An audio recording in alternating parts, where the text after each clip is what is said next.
kasih Bapa, kami mengucap syukur buat malam hari ini, buat pagi hari ini. Tuhan, Engkau mempertemukan kembali kami bersama-sama dengan jemaat Mesbah Doa untuk belajar firman Tuhan, mencari hati Tuhan, mencari kehendak Tuhan. Biarlah Bapa Engkau terus pimpin jalan hidup kami di tengah-tengah keadaan dunia yang semakin tidak menentu. Biarlah kami boleh menjadi berkat. Terima kasih Bapa, dalam nama Yesus kami berucap syukur. Haleluya. Amin, amin, amin. Iya, shalom saudara, kita boleh berjumpa kembali di Mesbah Doa. Iya, saudara terus doakan, saya hari ini berada di kota New York, saudara ya. Karena besok minggu ada 3 pelayanan dan juga perayaan Natal di kota New York. Ya, di 3 gereja yang berbeda. Terus topang pelayanan saya agar semakin banyak jiwa yang diberkati Tuhan. Dan selama ya ada di Amerika ini, ya kami terus pelayanan nanti dari New York balik langsung kami terbang ke Atlanta ya. Doakan pelayanan kami di Atlanta, lalu pulang pelayanan di Philadelphia dan ke Colorado, lalu balik lagi ke Philadelphia, New Jersey, dan akan kembali ke Indonesia pada akhir Desember. Biarlah Tuhan menyertai. Terima kasih buat dukungan saudara. Kami tetap sehat di sini sekalipun dengan suhu ya cuaca yang sangat luar biasa dingin karena sudah di minus ya 4 sampai 5 derajat. Ya, dan beberapa bahkan sudah ada yang salju. Nanti kami akan ke Colorado. Tapi Tuhan menjadi kekuatan bagi kita semua. Saya juga berdoa buat saudara yang ada di Indonesia, tetap sehat, kuat, dan luar biasa. Bahkan kita selalu ya lebih lagi mengerti kehendak dan jalan-jalan Tuhan hari-hari ini. Baik saudara, kita akan sama-sama belajar firman Tuhan. Dan hari ini kita akan mendengarkan kesaksian terlebih dahulu sebelum kita membaca kembali firman Tuhan. Shalom, selamat malam Ibu Pendeta Debbie. Nama saya Irna Bu, saya dari Sumba Timur, dari NTT. Saya mau bersaksi atas kebaikan Tuhan atas hidup saya. Pertama kali saya tahu channel Ibu itu saat kakak saya sedang membuka YouTube dan sedang menonton kesaksian Ibu. Saat Ibu bersaksi di satu gereja. Saat itu juga saya sedang tidur, tapi saya masih bisa mendengar ya apa yang Ibu sampaikan. Karena khotbah Ibu saya tidak mendengar semua dan akhirnya saya penasaran. Maka saya coba membuka kembali ya khotbah Ibu dan akhirnya saya menontonnya sampai selesai. Dari situlah saya mulai menonton semua khotbah-khotbah Ibu. Mulai dari situlah saya mengerti bagaimana menjadi Kristen yang sesungguhnya. Amin ya. Saya baru mengerti seperti apa menjadi Kristen karena dari sekian banyak pendeta yang pernah saya lihat dari cara khotbahnya, saya sangat tertarik dengan cara khotbah Ibu yang luar biasa dan sangat berbeda dari yang lainnya. Puji Tuhan ya, kemuliaan bagi Tuhan. Jujur saja selama ini banyak pertanyaan dalam hati saya. Tetapi setelah saya mendengar khotbah-khotbah Ibu, saya banyak mengalami perubahan. Salah satunya adalah di saat saya masih SMA, saya terinspirasi dari salah satu sinetron yang setiap malam ya dia selalu membaca kitab suci agama lain. Nah, dari situ saya berpikir bahwa kenapa saya sebagai orang Kristen tidak membaca Alkitab setiap hari. Terus dalam hati saya berkata, kalau dia bisa, kenapa saya tidak? Jadi muncul pertanyaan itu dalam hati saya dan mulai dari situlah Bu, setiap malam sebelum saya tidur saya membaca Alkitab. Dan setelah membaca Alkitab saya masih mengartikannya. Tapi jujur saja Ibu, terkadang saya hanya membaca, tapi saya tidak memahami Alkitab. Pada akhirnya di saat saya sudah melihat dan menonton semua khotbah-khotbah Ibu, dari situlah saya banyak mengalami perubahan.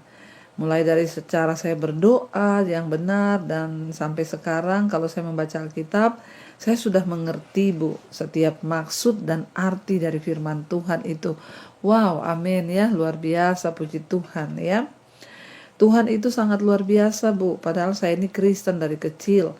Tapi di saat saya berumur 20 tahun, saya baru mengerti tentang menjadi Kristen yang sesungguhnya dan seperti apa. Dan masih adalah satu lagi kebaikan Tuhan bahwa seperti yang Ibu bilang, yang bisa melihat dan yang tahu bahwa diri kita ini berubah atau belum, yaitu hanya orang-orang yang berada di sekitar kita. Nah, satu waktu saya bertanya kepada kakak saya. Saya tanya, apakah dia melihat dalam diri saya ada perubahan atau tidak? Dan kakak saya bilang, ya ada. Ya salah satunya dulu kamu tidak pernah ya menonton dan mendengarkan khotbah-khotbah. Kamu selalu nonton sinetron, tapi sekarang kamu sudah berubah, bahkan malah saya yang kurang ya menonton khotbah, kata kakak saya. Hati saya sangat bahagia, Bu, karena kakak saya bilang begitu. Tuhan luar biasa. Saya juga pernah bermimpi saya khotbah di satu gereja, puji Tuhan. Karena di gereja kami ada ibadah khusus pemuda, awalnya saya memang gugup ya, karena jujur saya orangnya tidak pemberani. Tapi saya sadar bahwa semakin saya terus melatih iman saya, maka pasti Tuhan juga akan memampukan saya. Dan jika Tuhan melihat isi hati saya yang mau melayani, pasti Tuhan akan memampukan. Itu yang menjadi pegangan saya yang terus ya mampu diberi kekuatan dari Tuhan. Terima kasih Bu Pendeta Debbie atas setiap khotbah-khotbah Ibu yang sangat memberkati dan mengubahkan hidup saya. Kiranya Tuhan Yesus memberkati Ibu dan keluarga dalam setiap pelayanan, dan shalom Bu ya dari saya. Tuhan Yesus memberkati. Ya puji Tuhan saudara ya, dari seorang dari NTT yang bernama Erna. Ya, dia dulunya tidak mengerti bagaimana menjadi Kristen yang benar. Tapi puji Tuhan sekarang ya sudah mengerti tentang pertobatan, tentang berdoa. Bahkan dulu ya tidak pernah mengerti, kalau membaca Alkitab itu tidak ngerti. Tapi sekarang puji Tuhan sudah mengerti ya. Itulah saudara ya, kalau kita mau sungguh-sungguh, kalau kita mau ya untuk mencari Tuhan, maka Tuhan tuh terlebih lagi rindu untuk memberkati hidup kita. Karena itu tetaplah setia, tetaplah mencari Tuhan ya, karena Dia Tuhan yang pegang kendali atas hidup kita. Iya, baik saudara, kita akan melanjutkan pembacaan firman Tuhan. Kemarin kita sudah di Ulangan pasal yang ke-16 tentang bagaimana ya bangsa Israel merayakan 3 hari raya besar ya, 3 hari raya utama. Dan di setiap hari raya itu Tuhan meminta mereka membawa korban persembahan.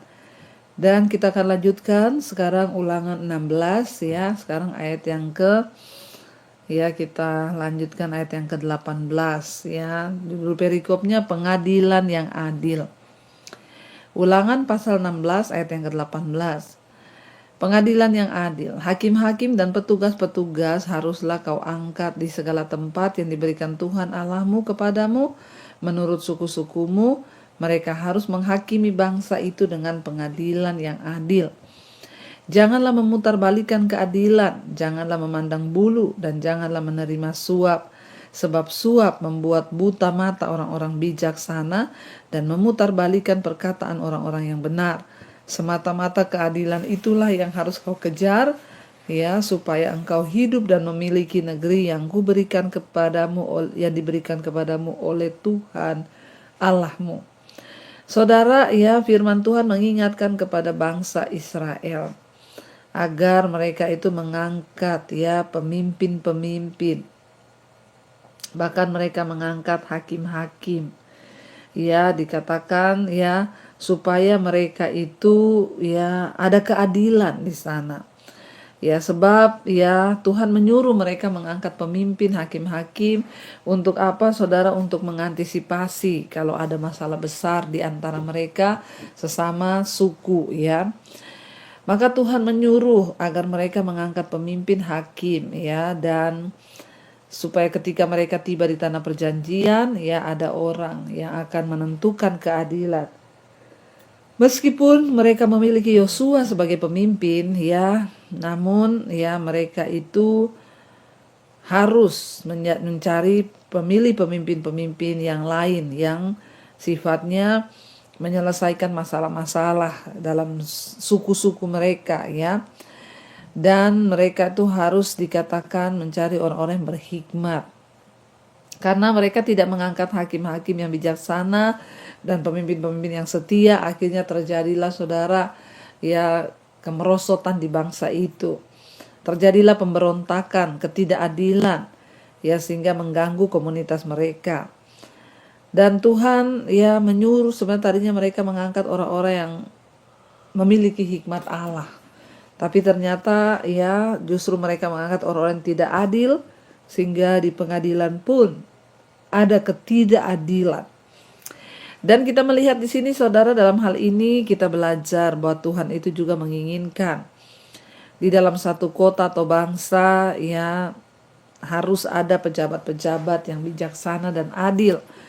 Ya kalau mereka itu menjadi pemimpin atau pejabat tapi mereka tidak adil, ya bagaimana saudara ya mereka dapat membawa bangsa itu. Kenapa saudara? Karena ya di setiap tempat diperlukan pemimpin yang adil, baik itu dalam lingkup rumah tangga, dalam gereja, sekolah, atau pekerjaan-pekerjaan lain dalam bermasyarakat. Ketika kita gagal memilih pemimpin, ya bahkan itu akan membawa banyak masalah ya di dalam kehidupan. Ya demikian juga kalau dalam rumah tangga, salah memimpin kepala rumah tangga, salah memilih, ya maka akan banyak masalah dalam rumah tangga itu. Dalam satu RT salah pilih RT ya pasti banyak masalah, apalagi sebagai hakim-hakim. Dan ya Tuhan berkata mereka harus memilih ya mengangkat ya hakim-hakim dan petugas-petugas ya untuk menyelesaikan masalah. Ya Tuhan berkata di sana harus orang yang adil, memegang keadilan, jangan yang pandang bulu, jangan yang menerima suap. Ya, sebab orang yang menerima suap itu membuat buta mata. Ini juga yang perlu kita doakan di atas bangsa kita hari-hari ini saudara. Ya supaya di atas bangsa kita ini terjadi tidak sebaliknya. Ya biarlah di dalam bangsa kita hukum juga tidak terbalik ya. Jangan orang-orang menerima suap sehingga keadilan itu gampang diputar balikan. Keadilan itu dibeli begitu saja sehingga orang yang salah dibenarkan, yang benar disalahkan. Kita berdoa buat bangsa dan negara kita juga Indonesia supaya hal-hal ini tidak terjadi seperti bangsa Israel. Kita lanjutkan sekarang ayat 21, larangan terhadap berhala dan terhadap persembahan hewan yang cacat. Janganlah engkau menanam sesuatu pohon sebagai tiang berhala di samping mezbah Tuhan Allahmu, mezbah yang akan kau buat bagimu. Janganlah juga kau dirikan bagimu tugu berhala yang dibenci oleh Tuhan Allahmu. Ya, jadi di sini saudara bangsa Israel dilarang jangan menanam pohon sebagai tiang berhala di samping mezbah. Ya pada zaman dulu itu ya mereka ya masih mempercayai saudara ya pohon-pohon ya dari tiang berhala, ya mereka masih mempercayai. Saya tuh pernah ke rumah seseorang dan dia tuh berkata, "Bu, kalau di rumah itu ya harus ada pohon ini. Kenapa? Kalau kita nanam pohon ini anti setan. Kalau kita nanam pohon ini nggak akan ada setan yang datang," kata dia. Ya saya bilang sama dia, ya setan itu nggak datang di pohon, setan itu datang di hati. Kalau hati orang itu jahat ya banyak setannya, tapi kalau hati orang itu bersih, hidupnya kudus, nggak ada setan. Bukan dari pohon, enak aja saya bilang, nggak ada tuh kayak begitu. Nah masih ada orang-orang yang memiliki kepercayaan berhala-berhala. Tuhan melarang bangsa itu supaya mereka tidak menanam pohon atau tiang-tiang berhala. Jangan mendirikan tugu berhala juga, karena itu semua dibenci Tuhan, kata firman Tuhan ini ya. Tidak boleh mereka mendirikan atau membangun satu tugu berhala, tidak diizinkan Tuhan membangun tiang-tiang berhala. Ya, di bangsa Israel Tuhan melarang itu. Ya, karena itu semua dibenci oleh Tuhan, jadi tidak diizinkan. Ayat Ulangan pasal 17 ya, janganlah engkau mempersembahkan bagi Tuhan Allahmu lembu atau domba yang ada cacatnya atau sesuatu yang buruk, sebab yang demikian adalah kekejian bagi Tuhan. Sebaliknya mereka juga dilarang untuk ya mempersembahkan binatang yang cacat bagi Tuhan. Tidak boleh. Yang harus dipersembahkan adalah binatang yang tidak cacat tapi yang sempurna, karena itu dipersembahkan bagi Tuhan. Ya mari saudara, kalau kita mempersembahkan sesuatu ya jangan yang cacat atau yang bercela. Karena orang yang memberi dengan sukacita, orang yang mempersembahkan sesuatu yang terbaik bagi Tuhan, itu dikasihi oleh Tuhan. Karena itu ketika kita mempersembahkan hidup kita, harta kita, atau apapun yang kita miliki bagi Tuhan, mari kita persembahkan itu dengan hati yang sungguh-sungguh terarah kepada Tuhan, dan karena kita mau memberi yang terbaik. Ya, jadi tidak boleh mempersembahkan yang cacat. Ya, ayat yang berikutnya di hukuman mati untuk penyembah berhala. Kita masuk di perikop.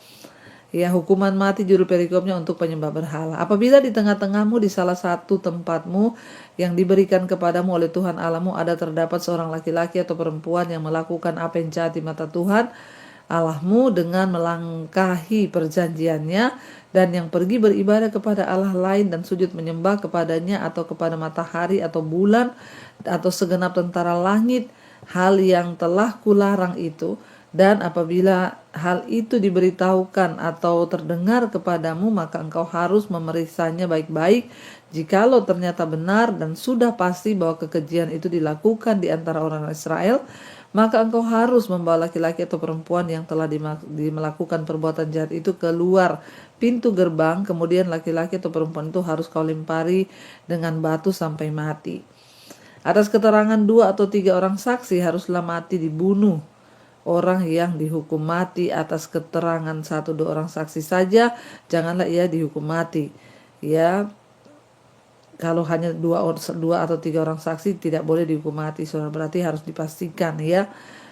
Jadi saksi-saksi itulah yang pertama-tama menggerakkan tangan mereka untuk membunuh dia. Kemudian seluruh rakyat demikianlah harus kau hapuskan yang jahat itu di tengah-tengahmu. Tuhan sangat membenci penyembahan berhala. Karena itu setiap orang yang menyembah berhala harus mati pada zaman itu. Mata ganti mata, gigi ganti gigi. Ya, tidak boleh menyembah berhala. Karena itu saudara, kita belajar malam ini untuk terus setia kepada Tuhan dan berpegang kepada janji dan firman-Nya. Saya berdoa setiap kita terus mencari Tuhan hari-hari ini di tengah masa-masa yang sulit, di tengah masa-masa yang sukar, biar kita mau tetap setia. Mari kita tundukkan kepala, kita renungkan firman, kita berdoa. Terima kasih Bapa, dalam nama Yesus kami mengucap syukur atas segala kebaikan Tuhan. Biarlah Tuhan Engkau sendiri yang mengajarkan kepada kami untuk terus setia mencari Engkau, taat kepada firman-Mu dan melakukan semua yang Tuhan kehendaki. Biarlah hidup kami memuliakan nama Tuhan. Biarlah kami memberi yang terbaik dari apa yang kami miliki di hidup ini, tidak dengan bersungut-sungut, bukan yang cacat tetapi yang terbaik. Terima kasih Bapa. Hamba berdoa untuk seluruh jemaat Misbah Doa yang sedang sakit, Engkau sembuhkan dalam nama Yesus. Kami perkatakan kesembuhan terjadi dalam nama Yesus. Berkati setiap mereka yang ada beban berat, hutang piutang, masalah keuangan, yang ingin menjual aset, Tuhan turut bekerja mendatangkan kebaikan.